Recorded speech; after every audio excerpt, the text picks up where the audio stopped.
And ఇక్కడ ఒక చిన్న వీడియో చూసారు అంటే సో పెహల్గామ్ అటాక్ జరిగిన తర్వాత ఒక వ్యక్తి సో ఢిల్లీలో ఉన్నటువంటి పాకిస్తాన్ ఎంబసీ నుండి ఒక కేక్ తీసుకోపోతాడు జస్ట్ నెక్స్ట్ డేనే.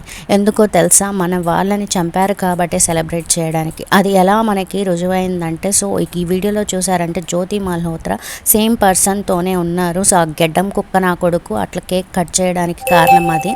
సో వాళ్ళు కేకులు కట్ చేశారు, మనం కూడా కేకులు కట్ చేయము. మనం అలాంటి చండాలమైన మనుషులం అయితే కాదు.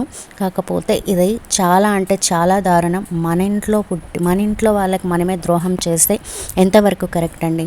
మన దేశం అండి, దేశభక్తి లేకపోతే ఎలా? దేశభక్తి అవసరం లేదు, కనీసం మన దేశంలో పుట్టి మన దేశంలో ఉండి మన వాళ్ళకి మనం ద్రోహం చేస్తే ఇది ఎంతవరకు? పుట్టుకకి చాలా చండాలమైనది. సో ఈ జ్యోతి మల్హోత్రా అండ్ మిగిలిన వాళ్ళని కూడా సో ఉరి శిక్ష వేయకుండా వాళ్ళకి ఎలాంటి శిక్షలు వేస్తే వాళ్ళకి క్షణక్షణం బాధపడుతారో అలాంటి శిక్షలు వేయాలని నేను మనస్ఫూర్తిగా కోరుకుంటున్నాను. అండ్ ఈ వీడియో కనుక మీకు నచ్చినట్టయితే please like, share and subscribe to my channel. Thank you.